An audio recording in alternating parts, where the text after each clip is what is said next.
মসজিদ আল্লাহর ঘর। আল্লাহকে ডাকার জন্য মসজিদ ব্যবহার করা হয়।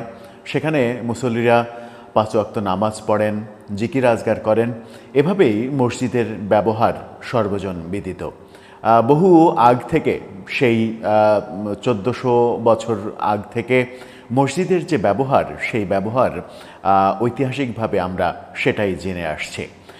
কিন্তু মসজিদে রাজনীতি করার যে প্রবণতা, সেই প্রবণতাটা বাংলাদেশের মতো বিশ্বের অন্যান্য দেশেও আছে কিনা সেই প্রশ্ন জাগতেই পারে।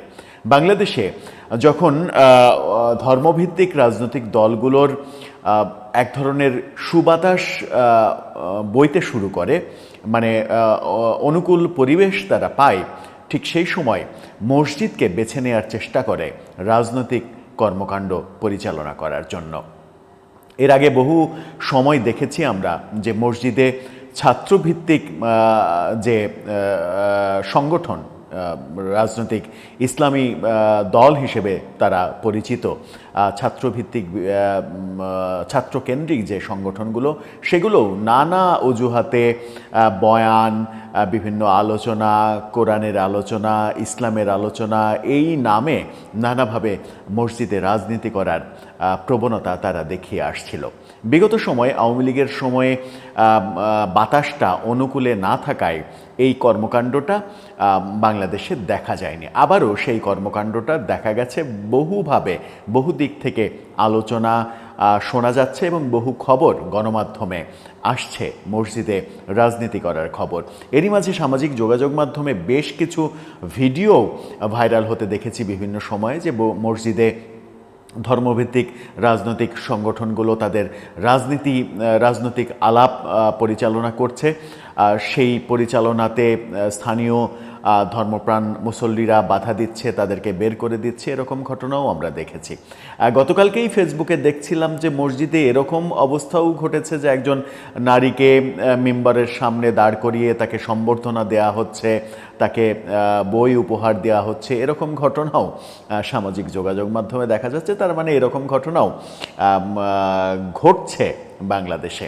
মসজিদে শুধু ধর্মভিত্তিক রাজনৈতিক দল না, বাংলাদেশের একটি বড় রাজনৈতিক দলের নেত্রীর ছবি সহ ব্যানার টাঙিয়ে তার নামে দোয়া খায়ের এরকম কর্মকাণ্ডও আমরা দেখেছি। অর্থাৎ মসজিদকে নানাভাবে রাজনীতিতে ব্যবহার করার প্রচেষ্টা আমরা দেখেছি, এবং সেই প্রচেষ্টারই একটা ভয়াবহ রূপ এবার আমরা দেখলাম টাঙ্গাইলে। সেই ভয়াবহ রূপটা যে কাউকে আতঙ্কিত করে দেবে। এরই মাঝে একটি ভিডিও এবং একটি ফটো কার্ড সামাজিক যোগাযোগ মাধ্যমে ভাইরাল হয়ে গেছে। কি সেটা? এই মসজিদে রাজনীতি করার ব্যাপারে কি নতুন তত্ত্ব দেওয়ার চেষ্টা হলো সেখানে, সেটা একটু বোঝার চেষ্টা করবো এই ভিডিওতে। থাকবেন পলিটিক্স টিভির নিয়মিত আয়োজনে।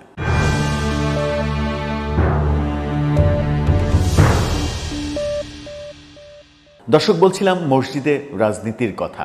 মসজিদে রাজনীতি কোনোভাবেই গ্রহণযোগ্য নয়, এটাই ধর্মপ্রাণ মুসল্লিরা মনে করেন। মসজিদ আল্লাহর এবাদতের জায়গা, আল্লাহর এবাদত করবেন। সেখানে এই রাজনীতির বিভিন্ন গোত্র ভেদে সবাই এক জায়গায় যেয়ে আল্লাহর গুণকীর্তন করবেন, আল্লাহর প্রশংসা করবেন, আল্লাহর নিকট সেজদা দিবেন, এটাই তো সাধারণ কাজ। কিন্তু মসজিদে রাজনীতি করতে না দেওয়ার প্রসঙ্গ যখন উঠছে, তখন টাঙ্গাইলের এক জামাত নেতা হুঙ্কার ছাড়লেন যে মসজিদে যদি রাজনীতি করতে দেয়া না হয়, তাহলে মসজিদে কোরআন তেলাওয়াতও চলবে না। কি ভয়াবহ ব্যাপার! মানে ভিডিওটা একটু দেখে নিন, সামান্য একটু ভিডিওটা দেখে নিন কি বলছেন তিনি। মসজিদে রাজনীতি না করা যায়, মসজিদে কোরআন তেলাওয়াত চলবে না। আর যদি কোরআন তেলাওয়াত হয়, মসজিদে রাজনীতি হবেই হবে ইনশাআল্লাহ। এই বয়ানটা তিনি দিয়েছেন। তার পরিচয় হচ্ছে, তার নাম মোহাম্মদ হুমায়ুন। তিনি টাঙ্গাইল জেলা জামাতের সেক্রেটারি এবং টাঙ্গাইল 2 ভুয়াপুর গোপালপুর আসনে সংসদ সদস্য মনোনীত প্রার্থী মাওলানা মোহাম্মদ হুমায়ুন। তিনি আগামী নির্বাচনে জামাতের হয়ে সেই আসনে সংসদ সদস্য হিসেবে লড়বেন।